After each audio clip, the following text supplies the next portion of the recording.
देखो आज ये साल का एग्जीबिशन कुछ अलग है। पिछले 10 साल से हम लोगों ने एयरपोर्ट आ रहे हैं, एमटीएचएल ब्रिज होने वाला है, ये दो चीज़ें बोल के न्यू बॉम्बे के लोगों ने माल बेचा। वो हम लोग तभी जब भी बोल रहे थे तभी लोग बोल रहे थे कि कितना साल तक आप एक सपना दिखाएंगे। लेकिन ये साल ऐसा है कि ये एग्जीबिशन ख़त्म होने के बाद इमीडिएटली अपना एयरपोर्ट के ऑपरेशन चालू होने वाले हैं। एमटीएचएल चालू हो चुका है। एमटीएचएल में कल ही अधिवेशन में एमटीएचएल से अगर इलेक्ट्रिक कार लेके आप ट्रैवल करेंगे तो आपको टोल नहीं लगेगा। मतलब एमटीएचएल है, और अगर आप एनवायरनमेंट फ्रेंडली कार लेते हैं तो एमटीएचएल का टोल भी नहीं लगेगा। ये न्यू बॉम्बे के लिए बड़ी एडवांटेज की चीज़ है। एयरपोर्ट जो ऑपरेशन चालू हो गया है, अभी ये महीने में डोमेस्टिक चालू हो रहा है, अगले महीने से इंटरनेशनल चालू हो रहा है। अभी एयरपोर्ट आने के बाद में एयरपोर्ट से रिलेटेड काफ़ी सारी चीज़ें आने की ड्यू है। जैसे कि अभी एरो सिटी आ रहा है, मेडी सिटी आ रहा है, एजू सिटी आ रहा है, स्पोर्ट्स सिटी आ रहा है, सेमीकंडक्टर की फैक्ट्री आ रही है। पिछले 20 साल से 4300 एकड़ जो वो टाइम का नवी मुंबई एसईजेड था, आज के डेट को इंटीग्रेटेड इंडस्ट्रियल एरिया है, वो रिलायंस के पास है, वो डेवलप होने का ड्यू है।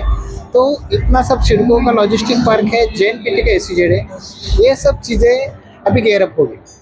नवी मुंबई का खारघर का कारपोरेट पार्क है। इतनी सारी चीज़ें जो पिछले 10 साल से पाइपलाइन में थी, पेपर पे थी, लेकिन कोई उसमें एग्जीक्यूशन में जो आगे नहीं आ रहा था, तो वो सब चीज़ें एकदम से अपने लाइन में आके आने वाले 1-2 साल के अंदर ही सब कुछ चीज़ें चालू हो जाएगी। तो अभी मैं बोल रहा है कि ये एग्जीबिशन के बाद में नेक्स्ट जब भी एग्जीबिशन होगा तभी न्यू बॉम्बे का रेट जो है 50% बढ़ा हुआ रहेगा। अभी इतना साल से आ रहे करके एक बार मार्केट स्टैग्नेंट हो गया था। उसके बाद में अभी एक बार ये एक्टिविटी चालू होने के बाद में और 6 महीने 1 साल ये एक्टिविटी एंजॉय करने के बाद में ये एरिया का रेट एकदम से बढ़ जाएगा। जैसे इंटरनेशनल एयरपोर्ट के आजू बाजू के एरिया में ऑल ओवर वर्ल्ड जो जो एक्टिविटी और जो जो डेवलपमेंट दिखती है वो सब न्यू बॉम्बे को एंजॉय करने के लिए मिलेगी। और न्यू बॉम्बे ये इंडिया का एक बहुत ही प्लान्ड और अच्छा सिटी करके उभर के आएगा। बिल्कुल मैं बोल रहा कि अभी भी ये एयरपोर्ट कमिश्नर होने के बाद में भी मिडिल क्लास के जो अफोर्डेबल घर है उसके भाव में ज़्यादा बदलाव आया नहीं। अगर आप देखेंगे 6 महीना पहले एयरपोर्ट चालू होने के पहले का भाव और आज का भाव सेम है।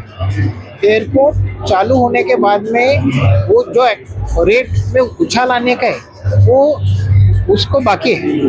तो अभी लोगों ने आने वाले 2-4-6 महीने के अंदर वो प्रॉपर्टी खरीदने का अपना जो ये है मंसूबा है वो एड्रेस करना चाहिए और उसमें लोगों को फ़ायदा होगा। उसके बाद में धीरे धीरे भाव बढ़ेंगे और 2 साल के बाद में यहाँ के भाव बहुत ही ज़्यादा होंगे। तो अभी लोगों के पास टाइम नहीं। अभी क्या है कि जैसे न्यू बॉम्बे डेवलप हो गया तो न्यू बॉम्बे डेवलप होने के लिए 50 साल लगे, लेकिन ये 50 साल में वासी नेहरू में जो लोग थे उनको 25-30 साल पहले वो शहरीकरण का लाभ उठा पा रहे हैं। वो आयरोली कोपर कह रहे हैं, फिर पिछले 20-25 साल से कोपर खारघर के लोग पिछले 10-15 साल से, उलवा के लोग अभी पिछले 5-7 साल से, द्रोणागिरी के लोगों तक अभी न्यू बॉम्बे का डेवलपमेंट पहुंचा ही नहीं। अभी सेम जैसे नवी मुंबई का एयरपोर्ट आने के बाद में एमटीएचएल आने के बाद में ये सब बदलाव आने वाला है और लोगों को बड़े पैमाने पे फायदा होने वाला है। उसके लिए भी लोगों ने वो उसको कैटेगराइजेशन करना चाहिए कि ये सब जो भाव में चेंजेस आने वाला है, लाइफस्टाइल चेंज होने वाले, वो भी स्टेज वाइज होने वाले।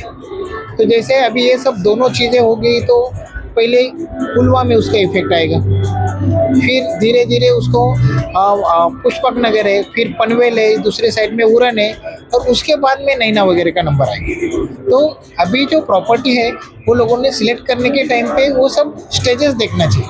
मतलब एयरपोर्ट आने के बाद में 20 किलोमीटर के पेरीफेरी में भाव बढ़ने वाला ये सच ही है, लेकिन उसमें ज़्यादा से ज़्यादा फैसिलिटी अपने को मिलने के लिए अभी अपन इमीडिएट कहाँ पे खुद को प्लेस करना चाहिए उसका लोगों ने स्टडी करके वो हिसाब से डिसीजन लेना चाहिए। देखो ऐसा विजन है, अभी हम लोगों ने अफोर्डेबल कैटेगरी के उलवा के काफ़ी सारे प्रोजेक्ट हैं। उलवा में आज भी वो 45 लाख से 55 लाख और प्लस उसका गवर्नमेंट के टैक्सेशन, ये कैटेगरी में हम लोगों को घर दे रहे हैं। जो घर दे रहे हैं हम लोग, वो घर ऐसे दे रहे हैं कि हमारे ये कमिटमेंट है कि आने वाले 50, 70 साल, 80 साल तक हमारे घर अच्छे रहेंगे।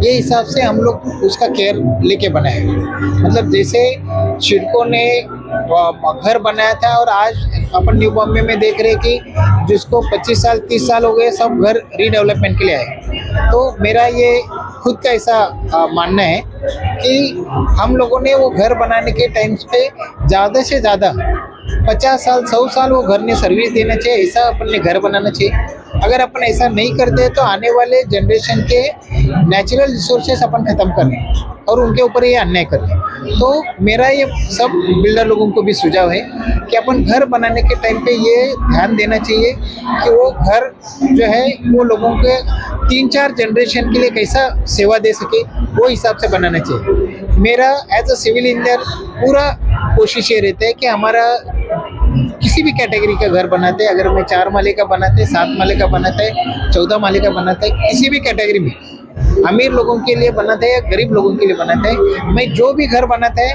वो अच्छा बने और वो लोगों को ज़्यादा से ज़्यादा साल सेवा दे, ये मेरा प्रयास रहता है। ये साल में हम लोगों ने हमारे यहाँ पे ये एग्जीबिशन में घर लेने वाले हर एक आदमी को ये एक्टिवा गाड़ी देने वाले। अभी ये जो एक्टिवा है, ये एक्टिवा उनके हाउस वाइफ को जो है वो जो एरिया में रहते वो एरिया में मार्केट में जाने के लिए और उनके सब काम के लिए काम आएगी। तो हम लोग जो है वो ये घर के खुशी के साथ में वो घर के वो आजू बाजू के मार्केट में कनेक्ट करने के लिए, वो बच्चे लोगों को स्कूल छोड़ने के लिए, मार्केट में जाके आने के लिए, हाउस वाइफ के लिए एक्टिवा एक मार्केट का अच्छा नामी ब्रांड का जो स्कूटर है वो हम लोग उनको ऑफर करने वाले हैं। एक्चुअली ये हम लोगों ने एग्जीबिशन के 4 दिन के लिए ही रखा था। ये एग्जीबिशन अभी आपने वो वीडियो के जरिए इसका टाइम फ्रेम का को एड्रेस किया, ठीक है। अभी आपके कहने पे मैं ये जो चीज़ है ये एग्जीबिशन के बाद और 10 दिन के लिए एक्सटेंड करते हैं। एग्जीबिशन के बाद में 10 दिन के अंदर ये आपका वीडियो लोगों के पास पहुंचेगा और उससे लोग अगर हमारे पास आके घर लेते हैं तो उनको भी मैं ये एक्टिवा ऑफर करेगा। और एग्जीबिशन के बाद में ये एक्टिवा लोगों के लिए मिलेगा, उसमें आपका सहयोग भी इम्पोर्टेंट रहेगा, क्योंकि ये चीज़ आपने छेड़ के वो मुझे वो टाइम 10 दिन तक एक्सटेंड करने के लिए लगा है। कोई बात नहीं, मैं आपके ये सुझाव का और आपके उसके पीछे के फीलिंग का रिस्पेक्ट करता है और मैं एग्जीबिशन के बाद में और 10 दिन के लिए स्कीम कंटिन्यू करता हूँ। Thank you sir. ये एक्सपो नवी मुंबई के रियल एस्टेट सेक्टर को एक नई दिशा देता दिखाई दे रहा है।